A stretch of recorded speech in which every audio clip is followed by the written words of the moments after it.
RB channel subscribers அனைவருக்கும் வணக்கம். நம்ம சேனலில் தெரிந்த ஊர்கள், தெரியாத பல செய்திகள், தெரிந்த செய்திகள், தெரியாத பல ஊர்கள், உண்மை சம்பவங்கள், அனுபவங்கள் இதை வச்சு வீடியோக்கள் போட்டு வந்துட்டுருக்கோம். நண்பர்கள் நேரம் வீடியோக்கள் பார்க்குறீங்க, சப்ஸ்கிரைப் பண்ணால் பார்த்துட்ருக்கீங்க. தயவுசெய்து சப்ஸ்கிரைப் பண்ணிவிட்டு பக்கத்தில் இருக்க பெல் பட்டனை கிளிக் பண்ணி ஆல் நோட்டிஃபிகேஷன் வச்சுக்கோங்க. அப்போ நான் போடக்கூடிய புதிய நோட்டிஃபிகேஷன் சரி வாங்க வீடியோக்களை போகணும். இப்போ ரீகேஒய்சி ஆன்லைனில் இணையதளத்தில் ரீகேஒய்சி பண்ண சொல்லி ஒரு மெசேஜ், ஒரு அலர்ட் மெசேஜ் வந்து எல்லா வங்கியில் இருக்கக்கூடிய அக்கௌண்ட் வச்சுருக்க அனைத்து வழியாளர்களும் இந்த விஷயம் வந்துட்டுருக்கு. இதை போய் நீங்கள் பேங்க்கில் கேட்டிங்கன்னா சரியான பதில் வர மாட்டேங்குது. ஆனால் இதை வந்து ஆன்லைனில் அப்டேட் பண்ணலாம். எப்படிங்கிறது எந்தெந்த இதோ அந்த சம்மந்தப்பட்ட இணையதளத்தில் போய்ட்டு ரீகேஒய்சின்னு போட்டிங்கன்னா ஆப்ஷன் இருக்கும். உங்களோட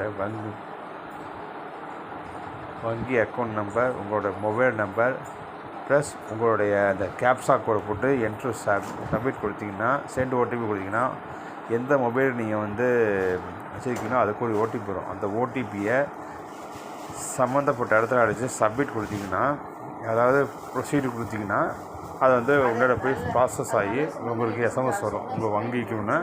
அதுலேருந்து ஒரு 15 ஒரு மிஞ்சி 5-15 நிமிஷம், தவறுனா ஒரு நாளுக்குள்ளே எஸ்எம்எஸ் உங்களுக்கு வந்து வங்கியில் நான் ஏறினேன், உங்களோட வங்கி சேவையை தொடங்கலாம் அப்படின்னு சொல்லி மெசேஜ் வருது. இதை வந்து நீங்கள் இணையதளத்தில் பண்ணலாம். ஆனால் சம்மந்தப்பட்ட வங்கியில் போனீங்கன்னா அது நிறைய ஒரு லென்த்து ப்ராசஸ்மாங்க. லென்த்துனால் பெரிய அளவில் ஒரு சீன் போடுறாங்க. நீங்கள் வந்து ஆதார் கார்டு கொண்டு ஃபிங்கர் பிரிண்ட்டை வச்சு பண்ணணும் அப்படி இப்படின்னு பண்ணாங்க. அப்படி எனக்கு அனுபவமாக தான் இன்றைக்கி இந்தியன் வங்கியில் கேட்டு என்னுடைய அக்கௌண்ட்டை கேட்டதுக்கு பதில் வந்துச்சு. ஸோ இதை வந்து நீ இணையதளத்திலே சம்மந்தப்பட்ட எந்த அதோட அக்கௌண்ட் அதோட வெப்சைட் இணையதளத்தில் போய்ட்டு www.இப்போ indianbank.in.com indianbank.in போட்டிங்கன்னா உள்ளே போகும். இல்லை நான் வேறு எதாவது வேணும்னா அந்த சம்மந்தப்பட்ட வெப்சைட் இணையதளத்தில் போய்ட்டு கூகுள் க்ரோமில் அடிச்சிங்கன்னா சம்மந்தப்பட்ட வெப்சைட்டில் அந்த பேங்க் பேர் போட்டிங்கன்னா உள்ளே போகும். அதில் ரீகேஒய்சின்னு சொல்லணும். கேஒய்சின்னா என்ன, நோ யுவர் கஸ்டமர். ரீகேஒய்சினா திருப்பி நான் வந்து சப்மிட் பண்ணுறோம். ஏன்னா 10 வருடங்களுக்கு மேலே ஆகிடுச்சு. அதனால் ரீகேஒய்சி பண்ணிங்கன்னா உங்களுக்கு சம்மந்தப்பட்ட இது டீட்டெயில்ஸ் கேட்கும், உங்களோட தகவல் கேட்கும். உங்களோட அக்கௌண்ட் நம்பர், சம்மந்தப்பட்ட வங்கியோட இணைப்பு செய்யப்பட்ட மொபைல் நம்பர், கீழே இருக்கக்கூடிய கேப்ஷா இதை அடித்து சப்மிஷன்ட் ஓடிபி கொடுத்தினா சம்மந்தப்பட்ட மொபைலுக்கு ஒரு 4 இலக்க ஓடிபி, 4 இலக்க ஒரு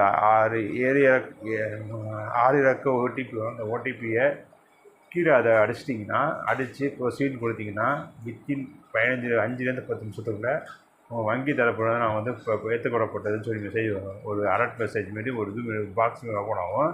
அதை கிளிக் பண்ணிங்கன்னா மெசேஜ் அதுலேருந்து ஒரு 15-10 நிமிஷம், தவறுனா ஒரு நாள் கூட உங்களுடைய வங்கி சேவையிலேருந்து புதிய வேவசிக்கான இதை வந்து நாங்கள் ஏற்றுக்கொள்ளப்பட்டது அப்படின்னு. அதில் என்னென்ன கேட்குறாங்கன்னா, நீங்கள் ஃபஸ்ட் டைம் போகும்போது இந்த கேஒய்சி கொடுத்துருக்கீங்கன்னா ஆப்ஷன் இருக்கும். இல்லை இருக்குது. இப்போ நான் லாஸ்ட்டாக ரிவ்யூ பண்ணும்போது கொடுத்துருக்கேன் அப்படிங்கிற ரிவ்யூனா ஒன்று இல்லை. லாஸ்ட்டாக நீங்கள் வினவுக்கு நேராக போய் இணைக்கிறத போயிருப்பீங்க. ஸோ எஸ் ஆம் இல்லை, எஸ் ஆர் நோ இதை கொடுத்தேன். எஸ்னா எஸ், நோனா நோ. அப்போ அந்த போகக்கூடிய அட்ரஸை கேஒய்சி என்ன அட்ரஸ் கொடுத்தேன் அந்த அட்ரஸ் தான் இருக்கீங்களா, எஸ் ஆர் நோ. அதுக்கடுத்து கீழே வந்து வேறு எதாவது அப்டேட் பண்ண போகிறீங்களா அப்படிங்கிற மாதிரி கேட்கும். இல்லை அப்படின்னு கொடுத்தாலும் கொடுக்கலாம். இல்லை திருப்பி இதை வந்து அப்படியே வங்கிக்கு சேவைக்கு அனுப்புவான்னு கேட்கும். எஸ் கொடுக்கணும், எஸ் எல்லாம் கொடுங்க. இல்லை நோன்னு கொடுங்க. ஏன்னா சேஞ்சஸ் இருந்தால் நோன்னு கொடுத்தீங்கன்னா என்ன சேஞ்ச் பண்ண சொல்லி அதை மட்டும் பண்ணணும்.